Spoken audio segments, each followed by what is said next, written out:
యేసుక్రీస్తు వారి పరిశుద్ధ నామంలో కూడి వచ్చిన ప్రతి ఒక్కరికి వందనములు. మరి దేవుడు అనుగ్రహించినటువంటి గొప్ప మహాకృపను బట్టి మరి ఇంకొక ఆదివారపు దినమున మనము వాక్యం వినుటకు అందరం కూడి వచ్చి ఉన్నాం కనుక ఈరోజు అంశము ఒబేదెదోము ఇల్లు. ఎవరు ఆయన పేరు? ఒబేదెదోము ఆయన పేరు. పాత నిబంధనలో కనిపిస్తాడనమాట ఆయన ఒబేదెదోము అని. ఈయన గురించి చెప్పుకోవాల్సినటువంటి చాలా మంచి గుణములు ఉన్నాయన్నమాట. ఈయన గురించి బైబిల్ చాలా గొప్పగా సాక్ష్యం ఇస్తుంది బైబిల్లో. అయితే ఫస్ట్ ఈయన గురించి మనం ఏ విషయం తెలుసుకోవాలి, ఈయన ఏ విషయం చేశాడు, ఏ గొప్ప విషయం చేశాడు ఒకసారి బైబిల్లో చూద్దాం. మొదటి దినవృత్తాంతముల గ్రంథము 13వ అధ్యాయము 13-14 వచనములు. మొదటి దినవృత్తాంతముల గ్రంథము 13వ అధ్యాయము 13-14 వచనములు. తన యొద్దకు దావీదు పురమునకు తీసుకొని పోక దానిని గిత్తీయుడైన ఒబేదెదోము ఇంటిలోనికి కొనిపోయెను. దేవుని మందసము ఒబేదెదోము ఇంటిలో అతని కుటుంబమునొద్ద 3 నెలలుండగా యెహోవా ఒబేదెదోము ఇంటి వారిని అతని సొత్తంతటిని ఆశీర్వదించెను. అంటే మందసం గురించి చెప్పుకుంటున్నాం మనం. ఈ మందసం ఎవరి కొరకు నిర్మింపబడింది మందసం అని అంటే ఇజ్రాయేలీల కొరకు నిర్మింపబడింది. ఎందుకంటే ఎక్కడైతే మందసం ఉంటుందో అక్కడ దేవుడు ఉన్నాడు, అక్కడ దేవుని ప్రత్యక్షత ఉంది అని దేవుడే చెప్పాడు. అయితే ఈ మందసాన్ని మోసేది ఎవరు? లేవీయులు మాత్రమే మోయాలి. లేవీ వంశంలో ఉన్నటువంటి వారు పిల్లలు మాత్రమే మోయాలి. వేరే గోత్రంలో ఉన్నవారు ఎవరైనా మోస్తే వెంటనే శిక్ష వస్తుంది. అయితే ఈ మందసాన్ని అబీనాదాబు అనేటువంటి వ్యక్తి ఇంటిలో నుండి వారి పిల్లలు మోస్తూ ఉంటారన్నమాట. కొత్త బండి ఒకటి చేయించి, ఇక ఆ బండి మీద ఏది ఎక్కించాలి, ఏ వస్తువు, అంత కొత్త బండి మీద ఆ మందసాన్ని ఎక్కించి చక్కగా బండి నడుపుతున్నాడు అనమాట. అబీనాదాబు అనేటువంటి వ్యక్తి వాళ్ళ కొడుకు ఉజ్జా అనేటువంటి వ్యక్తి. సరే నడుపుతా తీసుకెళ్తా ఉన్నాడు. కొంచెం దూరం వెళ్ళాక ఆ ఎద్దు కాలు ఇట్లా జారిద్ది అనమాట. కాలు జారగానే బండి ఇట్లా ఒరగగానే మందసం కింద పడిపోతుందేమో అని చెప్పి బండి నడిపేటువంటి ఉజ్జా గవుక్కున కిందకి దిగి అట్లా పడిపోకుండా దాన్ని అడ్డుగా చేత్తో పట్టుకున్నాడు. వెంటనే అప్పటికప్పుడే స్పాట్లో చనిపోతాడు అనమాట. అదంతా పై వచనంలో ఉంటుంది. ఇదంతా దావీదు గారు చూస్తారు. అప్పుడు దావీదు గారు పరిపాలిస్తున్నారు. దావీదు గారికి పురానికి తీసుకెళ్ళటానికి అదంతా ప్రయాణం చేస్తూ ఉంటే మధ్యలో ఈ సంఘటన జరిగింది. ఉజ్జా గారు చనిపోయిన వెంటనే చూసి దావీదు గారికి కూడా భయం వేసి ఇట్లా కాదులే, దీన్ని ఈ యొక్క మందసాన్ని మనం దావీదుపురము అని ఏమంటారు, దేన్ని అంటారంటే యెరూషలేమును అంటారు. దావీదుపురం అని. యెరూషలేము దాకా తీసుకెళ్ళకూడదు, వినాలి, చర్చ్లో ఉన్నప్పుడు వాక్యం వినాలి. సరే అని చెప్పి దావీదుపురం అని దేన్ని అంటారు అంటే యెరూషలేమును అంటారు. దావీదుపురం ఇప్పుడు కూడా యెరూషలేమును దావీదుపురం అనే అంటారు. సరే అని చెప్పి యెరూషలేమును కొనిపోవటానికి తీసుకెళ్తున్నారు. కాబట్టి ఆ మందసం మూలంగా వచ్చినటువంటి చావును చూసి భయం వేసి దావీదు గారికి ఈ మందసం మన దాకా వద్దులే అని చెప్పి ఒబేదెదోము అనేటువంటి గిత్తీయుడైనటువంటి ఒబేదెదోము, ఆయన లేవీయుడు కాడు, గిత్తీయులు అనేటువంటి వంశం నుండి వచ్చినటువంటి వ్యక్తి. ఈ లేవీయుల దగ్గర ఉండేటువంటి మందసము అన్యులు అయినటువంటి ఒబేదెదోము ఇంట్లోకి వెళ్ళింది. ఇప్పుడు మందసము ఎలా ఉండాలి? అప్పుడు అన్యుడైనటువంటి ఉజ్జా పట్టుకున్నందుకే చనిపోయాడు. మరి అన్యుడైనటువంటి ఒబేదెదోము దగ్గరికి వెళ్తే అప్పుడు ఆ మందసం వాళ్ళ ఇంట్లో ఉంటే ఏమవ్వాలి? అప్పుడు ఆ ఇల్లు మొత్తం కరువులో ఉండటము, శాపం రావటము, నష్టం రావటము, కష్టం రావటం, ఏదో ఒకటి జరగాలి. కానీ ఏం జరిగింది? తన ఆస్తి అంతటిని ఆశీర్వదిస్తూనే వచ్చిందట ఆ మందసము ఆ కుటుంబంలో ఉన్నంత కాలము. అయితే దావీదు గారు కూడా భయపడ్డాడు. ఎందుకు? దావీదు రాజు కదా, ఎందుకు భయపడి ఉంటాడు దావీదు గారు కూడా? ఏ వంశం దావీదు గారిది? ఏ వంశం? దావీదు గారి వంశం నుండేగా యేసుక్రీస్తు ప్రభువారు కూడా వచ్చింది, యోధా వంశం. ఆయన కూడా భయం వేసిందంట గొప్ప రాజుకి ఆ యొక్క మరణ వార్తను చూసి. అట్లా ఆ మందసాన్ని ప్రతి చోట తిప్పుతూ ఉన్నారు. సరే, అసలు మందసంలో ఏముంది? అంత గొప్ప మందసం, అంత గొప్పగా మనం చెప్పుకోవటానికి కానీ, దాన్ని ముట్టుకుంటే వెంటనే మరణశిక్ష రావటానికి కూడా అంత గొప్పగా ఏమున్నాయి ఆ మందసంలో? ఒకసారి చూద్దాం. హెబ్రీయులకు రాసిన పత్రిక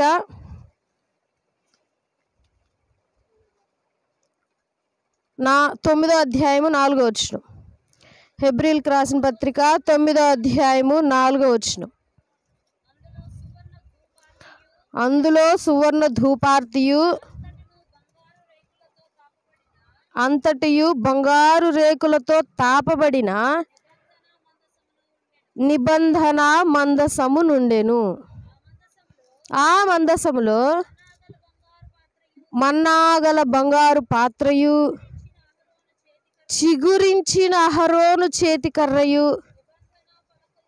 నిబంధన పలకలయు ఉండెను. ఏవేవి ఉన్నాయి ఆ నిబంధన మందసంలో? ఇట్లా ఉంటుంది పెట్టి, ఎగ్జాంపుల్గా చెప్తున్నా.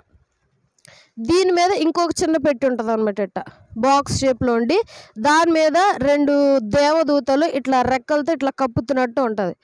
ఆ కప్పుతున్నప్పుడు ఇక్కడ మధ్యలో రౌండ్గా ఒక బౌల్ టైప్లో ఉంటుంది. అక్కడ స్పేస్ ఉండేది అనమాట, ఒక గిన్నె పెట్టే స్పేస్. అక్కడ రక్తాన్ని పోస్తారు.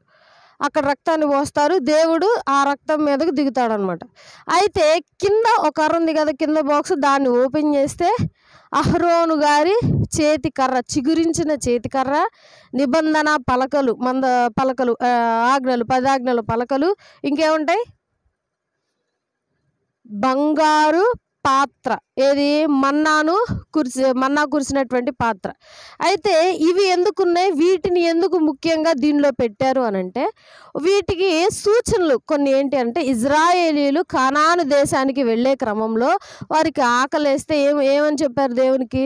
మేము కూరగాయలు, పండ్లు, ఏమేమి కూరగాయలు తిన్నారు అవి కూడా ఒకసారి మాట్లాడుకున్నాం. దోసకాయలు, కీర దోసకాయలు, పలానా పండ్లు, ఇవన్నీ చక్కగా కూర్చొని మా కంచం ముందు వేసుకొని తృప్తిగా తినేవాళ్ళము.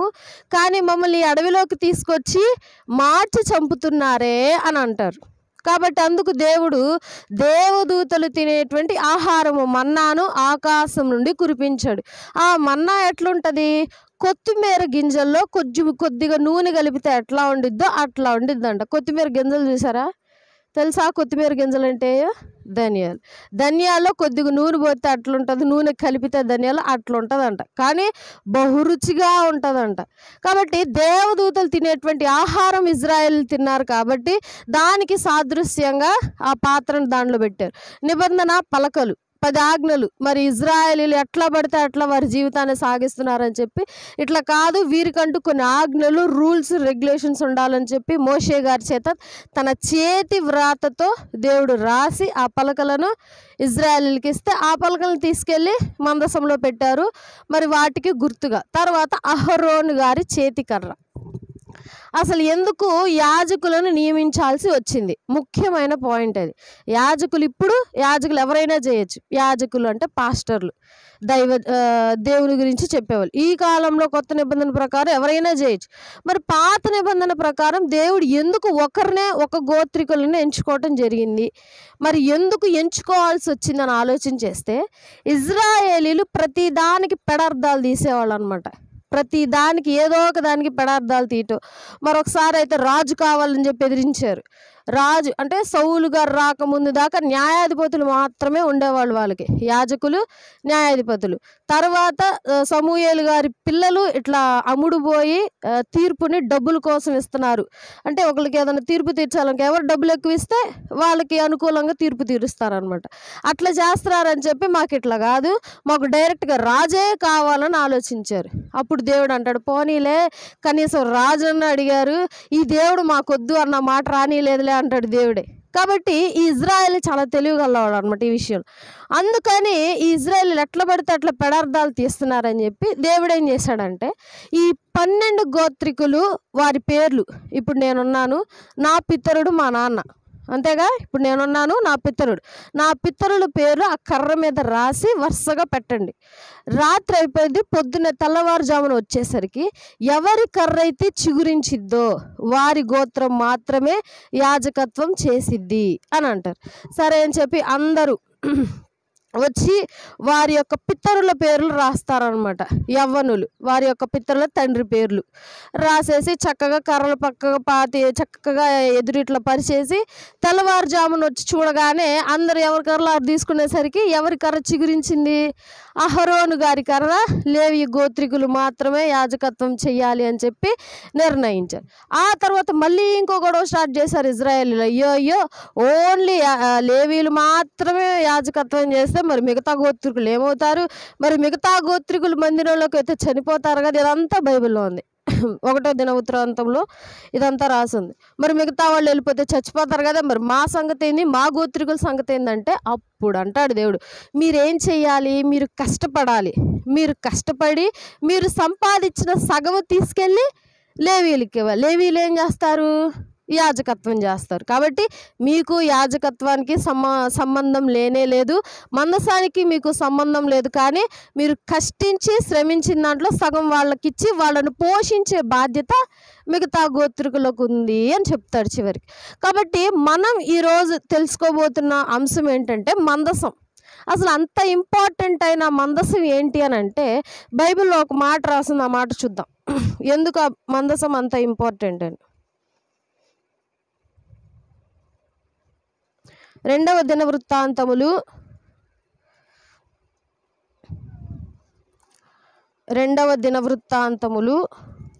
6వ అధ్యాయము 41వ వచనము. 2వ దినవృత్తాంతములు 6వ అధ్యాయము 41వ వచనము. నా దేవా యెహోవా, బలమునకాధారమగు నీ మందసమును దృష్టించుము. ఎవరికి బలము? నా దేవా యెహోవా బలము కాధారమగు నీ మందసమును. అంటే దేవునికి బలముగా ఉన్నదంట ఆ మందసము. కాబట్టి అంత గొప్ప ప్రాధాన్యత ఆ మందసానికి ఇవ్వటం జరిగింది. అంటే ఆ మందసం ఎక్కడుంటే దేవుని యొక్క బలం అక్కడ ఉంటుంది. ఆ మందసం ఎక్కడుంటే దేవుని యొక్క రక్షణ అక్కడ ఉంటుంది. ఆ మందసం ఎక్కడుంటే దేవుని ప్రత్యక్షత అక్కడ ఉంటుంది. అంటే మందసం ఎక్కడుంటే దేవుడు అక్కడ ఉన్నట్టే. కాబట్టి ఆ కాలంలో ఖచ్చితంగా మందిరానికి సంవత్సరానికి ఇన్ని రోజులను ఉంటాయి, అన్ని రోజులు వెళ్ళాలి. వారికి సంవత్సరానికి 7 పండుగలు ఉన్నాయి.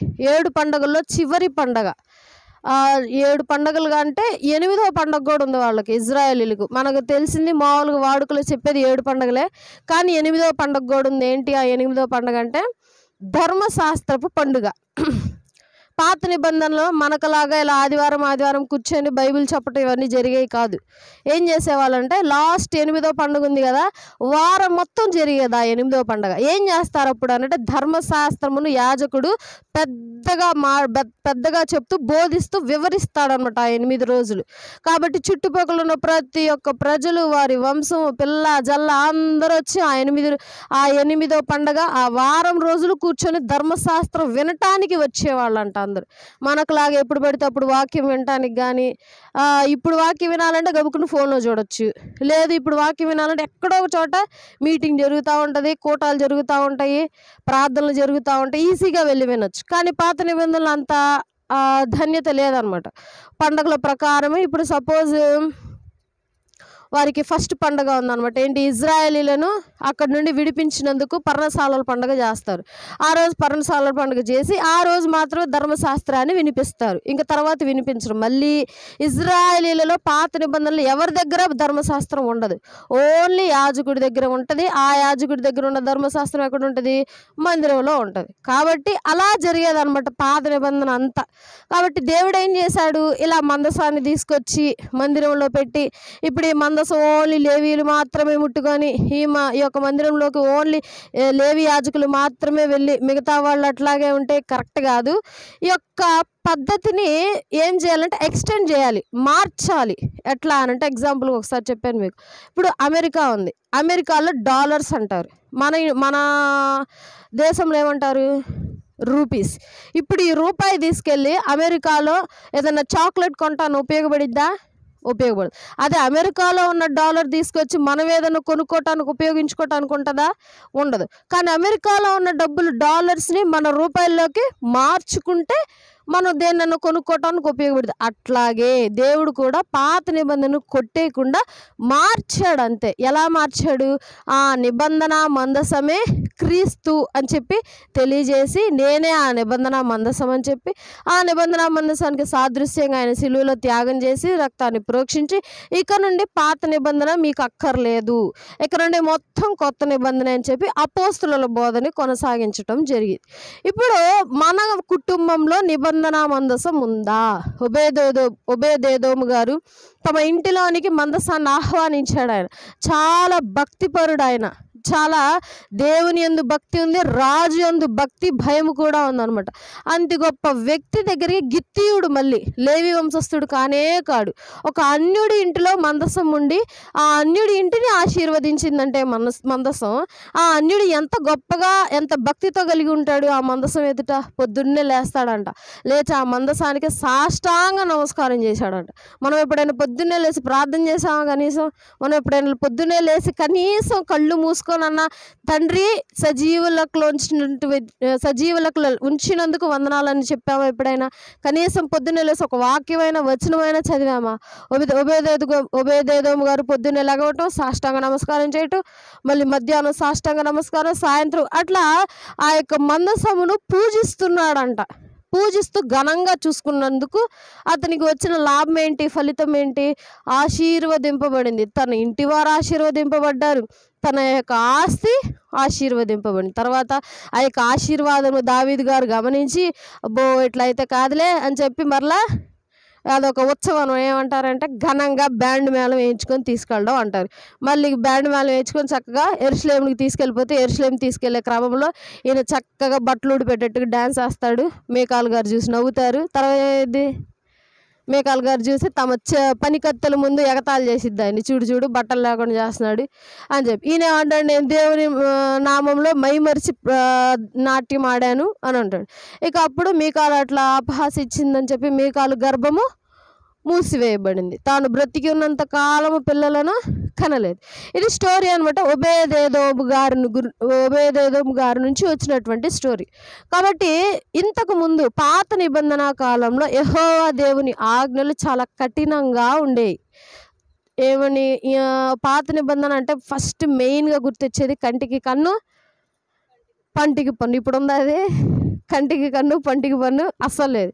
యెహోవా దేవుని ఆజ్ఞలు చాలా కఠినంగా ఉండే. మందసాన్ని లేవీలు తప్ప ఎవరు ముట్టుకోకూడదు అంటే ముట్టుకోకూడదు అంతే. కానీ అన్యుడి ఇంటిలో మందసము అంత ఆశీర్వదింపబడిందంటే మన ఇంటిలో, మన హృదయంలో, మన కుటుంబంలో ఆ యొక్క మందసం ఉంటే ఇంకెంత ఆశీర్వదింపబడతాం మనం. ఇప్పుడు మందసం ఇంతకుముందు వస్తువు, కానీ ఇప్పుడు మందసము క్రీస్తు. కాబట్టి ఆ క్రీస్తు నీలో ఉన్నాడా? ఆ క్రీస్తు మన కుటుంబంలో ఉన్నాడా? ఆ క్రీస్తు మన ఆలోచనలో ఉన్నాడా? ఆ క్రీస్తుని మన జీవితంలోనికి ఆహ్వానించామా అనేది ఆలోచించాలి ఈరోజు. ఆ యొక్క క్రీస్తు గనక, ఆ క్రీస్తును పోలినటువంటి మందసము గనక మన హృదయంలో కానీ జీవితంలో కానీ ఉంటే ఒబేదేదోము గారి వలె మనము కూడా ఆశీర్వదింపబడతామని మరి యొక్క అంశము అర్థం. అందరు తలల వంచి కళ్ళు మూసుకున్నట్లయితే ప్రార్థన చేసుకుందాం. పదిని బట్టి సమయాన్ని బట్టి వందనములు, స్తుతులు, స్తోత్రములు తండ్రి ప్రభా. అయ్యా నా తండ్రి, ఈరోజు మేము వినేటటువంటి వాక్య భాగం నా తండ్రి వ్యర్థముగా పోకుండా మా హృదయాలు భద్రపరచండి. ఒబేదేదోము గారి వల్ల నా ప్రభువా మేము కూడా నీ యొక్క మందస్సమును నా తండ్రి మా హృదయాల్లో మా కుటుంబాల్లో తండ్రి ప్రతిష్ఠించిన ఆయన మేమందరము నా ప్రభువా నీ యందు భయము భక్తితో తండ్రి ప్రభా ఆ యొక్క మందస్సమునకు పాత్రులుగా తండ్రి ఉండి స్తుతించి గణపరిచే కృపను మా అందరికీ అనుగ్రహించమని యేసునామమున పెట్టి అడిగి వేడుకొంచి ప్రార్థిస్తున్నాం తండ్రి.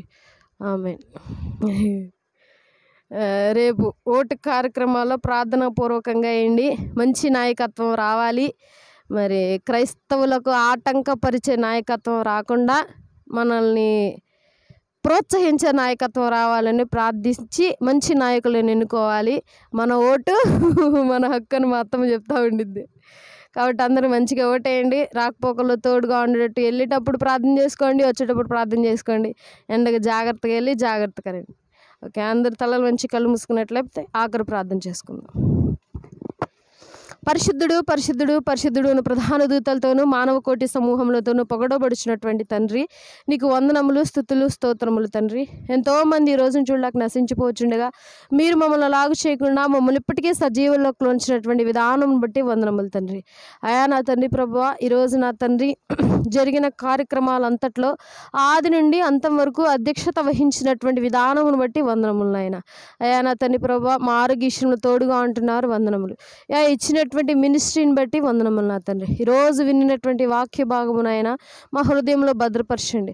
అయా ఈ యొక్క వాక్యానుసారంగా మా యొక్క జీవితాలను మార్చండి. ఎట్లు తండ్రి ప్రభా ఒబేదేదోము గారు నా తండ్రి వారి ఇంటిలోనికి మందసమును ఏ విధంగా ఆహ్వానించి ఉన్నారో మేము కూడా తండ్రి ప్రభా నిన్ను అట్టి విధముగానే మా హృదయంలోనికి మేము ఆహ్వానించే కృపను మాకు అనుగ్రహించండి. మా కుటుంబంలోనికి ఆహ్వానించే కృపను మాకు అనుగ్రహించండి. అయా నీవు ఎక్కడుంటే మాకు రక్షణ కలుగుతుంది అని చెప్పి తెలియజేసి ఉన్నావు. అయా పాత నిబంధన కాలంలో నా తండ్రి ప్రభా మందసము ఏ ఇరువైపులు ఎక్కడుంటే తండ్రి ప్రభా అక్కడ రక్షణ కలిగి విజయం దక్కుతుంది అని చెప్పి బైబిల్లో నీవు తెలియజేసి ఉన్నావు నాయన. అట్టి విధముగా నా తండ్రి ప్రభా నీ యొక్క రక్షణను తండ్రి ప్రభా మా కుటుంబస్తులకు మాకును అందజేయమని కోరుకుంటున్నాం నాయన.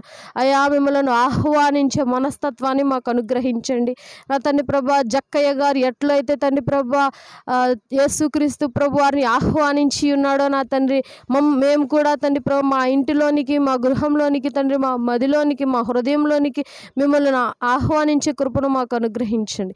అయా నీవు మా గృహంలో ఒకవేళ ఉండినట్లయితే తండ్రి ప్రభా నిన్ను తండ్రి పూజించి ఘనపరిచే కృపను మాకు అనుగ్రహించండి నా తండ్రి. స్తోత్రములు ప్రభా.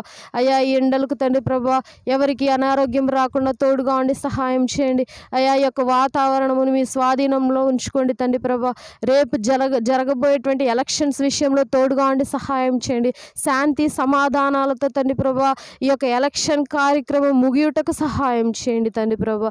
అయా మంచి నాయకత్వమును ఎంచుకునే కృపను మాకు అనుగ్రహించండి. మాకు మంచి తెలివిని జ్ఞానమును అనుగ్రహించండి. అయా తండ్రి క్రైస్తవులకు తోడుగా ఉండేటువంటి నాయకులు తండ్రి ప్రభా మేము ఎన్నుకునే కృపను మాకు అనుగ్రహించండి. అయా తండ్రి ప్రార్థించి తండ్రి ప్రభా నాయకత్వాన్ని జరిగించే నాయకులను మేము ఎన్నుకునే కృపను మాకు అనుగ్రహించండి నాయన. నీకు స్తోత్రములు ప్రభా. అయా రేపు ఎలక్షన్స్ వెళ్ళే టైంలో చాలామంది ప్రజలు వేరే వేరే ఊళ్ళ నుండి వచ్చి ఓట్లు వేస్తూ వెళ్తూ ఉంటారు తండ్రి. వారు రాకపోకల్లో తోడుగా ఉండి సహాయం చేయండి నాయన. అయ్యా రేపటి దినమంతా నీ రెక్కల కాపుదల భద్రపరిచి ప్రతి ఒక్కరికి తండ్రి ప్రభా నీ కంచె వారికి అనుగ్రహించండి నాయన. నీకు స్తోత్రములు తండ్రి. ఈ యొక్క కూడికను ముగించుకొని నా ప్రభా మరలా మేము మా స్వగృహాలకు వెళ్ళబోచుండగా రాకపోకలు మీరు తోడుగా ఉండండి. అయా తర్వాత రెండు జరగబోయేటువంటి సండే స్కూల్ కార్యక్రమాల్లో తోడుగా ఉండండి.